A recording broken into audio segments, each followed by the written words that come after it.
Kasus pembunuhan berencana Brigadir J masih terus-menerus menjadi sorotan.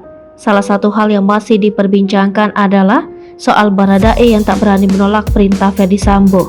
Sikap Barada Richard Eliezer alias Baradae tak berani melawan perintah Sambo menuai pro kontra. Sebab Bribka Riki Rizal alias Bribka RR padahal berani menolak sang jenderal. Sehubungan dengan hal tersebut, sang pengacara Baradae Roni Talapesi pun menemukan fakta lain di balik penolakan Bribka RR. Roni menduga Bribka RR memiliki kedekatan emosional dengan Ferdy Sambo.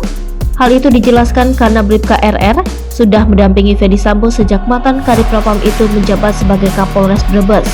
Sementara Baradae dikatakan terbilang masih baru bergabung dan paling junior di dalam kelompok Ferdy Sambo. Oleh karena itu, Roni pun membenarkan bahwa kondisi Baradae yang masih baru sehingga tak kuasa menolak perintah. Roni turut membeberkan bahwa Baradae menjadi ajudan di kelompok ring terluar. Mau tak mau, Baradae dijelaskannya tak bisa menolak terlebih masih baru bergabung. Roni menjelaskan bahwa Baradae ketakutan dan khawatir apabila tak mematuhi perintah mantan Kadipropam itu. Hal itu nanti akan disampaikan kuasa hukum Baradae dengan alat bukti di persidangan nantinya.